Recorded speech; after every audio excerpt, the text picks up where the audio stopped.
தம்பி ஒருவன் கேட்டான், அண்ணா, சில நபர்கள் மிகவும் அழகாக பேசுகின்றார்கள், சில நல்ல கருத்துக்களை கூட அவ்வப்போது பதிவிடுகின்றார்கள். ஆனால் தனிப்பட்ட முறையில் அறநெறி இல்லாதவர்களாக இருக்கின்றார்கள், தனிமனித ஒழுக்கம் இல்லாதவர்களாக இருக்கின்றார்கள். இதை நாம் எப்படி எடுத்துக்கொள்வது என்று கேட்டான். நான் தம்பியிடம் கூறினேன், தம்பி, ஒரு மேசை இருக்கின்றது, அந்த மேசை அழுக்காக இருக்கின்றது. அதை நாம் இப்பொழுது துடைத்து சுத்தம் செய்ய வேண்டும்.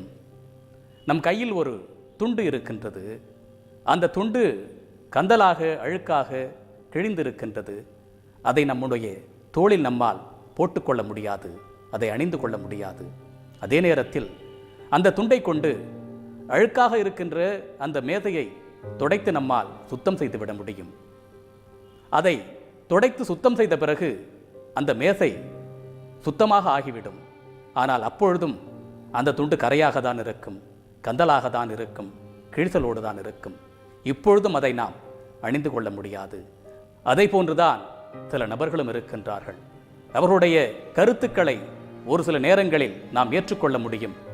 அவை திறந்த கருத்துக்களாக கூட இருக்கும். ஆனால் அந்த மனிதர்களை நாம் ஏற்றுக்கொள்ள முடியாது. காரணம், இந்த கிழிந்த துணி போன்றுதான் அவர்களும் என்று கூறினேன். என் அன்பு தமிழ் சொந்தங்களே, சமூக வலைதளங்களில் கருத்துக்களை கூறுகின்றேன் என்று பலரும் இப்பொழுது பேச தொடங்கிவிட்டார்கள். அவர்கள் எந்த நோக்கத்திற்காக அந்த கருத்துக்களை பதிவிடுகின்றார்கள் என்பதை நாம் அறிந்து கொள்ள வேண்டும். அது நிறைய பார்வையாளர்களை பெற வேண்டும் என்பதற்காகவா, அல்லது பணமீட்ட வேண்டும் என்ற நோக்கத்திற்காகவா, அல்லது பிரபலம் அடைய வேண்டும் என்பதற்காகவா, அல்லது உண்மையாகவே இந்த சமூகத்தின் மீது அக்கறை கொண்டுதான் அவர்கள் இது போன்ற பதிவுகளை பதிவிடுகின்றார்களா என்பதை ஆராய்ந்து பார்க்க வேண்டும். ஏனென்றால் இன்றைய காலகட்டத்தில் பலரும் தங்களுடைய தனிப்பட்ட கருத்துக்களை எல்லாம் அறம் சார்ந்த கருத்துக்கள் போன்றும் வாழ்வியல் நெறிகாட்டுதல் போன்றும் அங்கொன்றும் இங்கொன்றுமாக விதைத்து விடுகின்றார்கள்.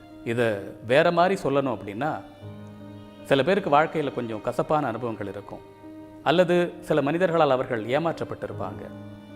அதையெல்லாம் கொண்டுட்டு வந்து சமூக வலைதளங்களில் யாரையுமே நம்பாதீங்க, யாரையுமே நம்பக்கூடாது, நண்பர்கள் தான் துரோகம் பண்ணுவாங்க, சொந்தக்காரங்கள் தான் நம்முடைய முதல் எதிரி, இது போன்ற தவறான சித்தாந்தங்களை எல்லாம் சமூக வலைதளங்களில் பரப்பி விடுகின்றார்கள். உண்மையில் நம்முடைய அனுமதியின்றி நம்மை யாரும் அவமதிக்க முடியாது.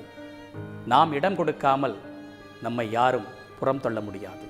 உங்களுக்கு வாழ்க்கையில் சந்தேகம் எழும்பொழுதெல்லாம் இதை போன்ற அரைவேக்காடுகளிடமிருந்து கருத்துக்களை பெறாதீர்கள். நமக்கு வள்ளுவம் இருக்கின்றது. நம்முடைய ஆக சிறந்த நூட்கள் எல்லாம் வாழ்வியல் வழிகாட்டியாக நமக்கு இருக்கின்றன. உங்களுக்கு வாழ்வியலில் சந்தேகம் எழும்பொழுது அது போன்ற நூட்களில் இருந்து உங்களுடைய கேள்விகளுக்கு விடை தேடுங்கள். இவர்களையெல்லாம் உங்களது உதாரண புருஷர்களாக எடுத்துக்கொள்ளாதீர்கள்.